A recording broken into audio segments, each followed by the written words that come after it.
السلام علیکم دوستو۔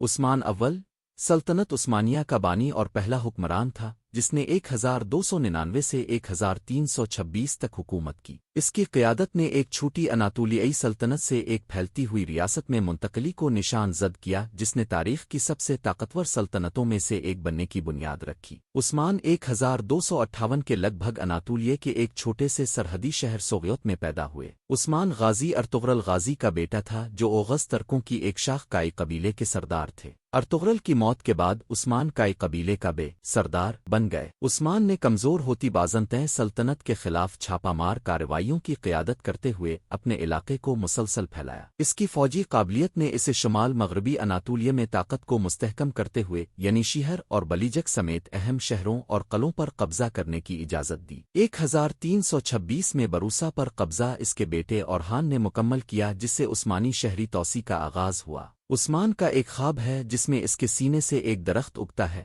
جو اس کی اولاد کی مستقبل کی توسیع اور عظمت کی علامت ہے۔ اس خواب کو اکثر سلطنت عثمانیہ کی پیدائش کے استعارے کے طور پر دیکھا جاتا ہے۔ عثمان اپنی قائدانہ صلاحیتوں اپنے پیروکاروں میں انصاف اور اتحاد کو فروغ دینے کے لیے جانا جاتا تھا۔ اس کی حکمرانی اسلامی اصولوں پر مبنی تھی لیکن وہ غیر مسلموں کے لیے روادار تھا جس سے اناطولیہ کی متنوع آبادی کے ساتھ تعاون کی اجازت تھی۔ عثمان غازی کے بارے میں خیال کیا جاتا ہے کہ وہ بروسا پر قبضے کے فوراً بعد 1326 میں انتقال کر گئے تھے۔ بعد میں ان کی تدفین بروسا میں کی گئی جو سلطنت عثمانیہ کا پہلا دارالحکومت بنا۔ اس کے بیٹے اورحان غازی نے ان کی جگہ سنبھالی اور توسیع جاری رکھی، اناطولیہ اور یورپ دونوں میں سلطنت کی موجودگی کو مستحکم کیا۔ عثمان کی قیادت نے 3 براعظموں پر پھیلی ایک وسیع سلطنت کی بنیاد رکھی۔ سلطنت عثمانیہ ان کے دور حکومت میں ایک چھوٹی سلطنت سے بڑھ کر تاریخ کی سب سے طویل عرصے تک چلنے والی سلطنتوں میں سے ایک بن گئی جو 1922 تک قائم رہی۔ انہیں ترکی کی تاریخ میں ایک افسانوی اور تقریباً افسانوی شخصیت کے طور پر یاد کیا جاتا ہے۔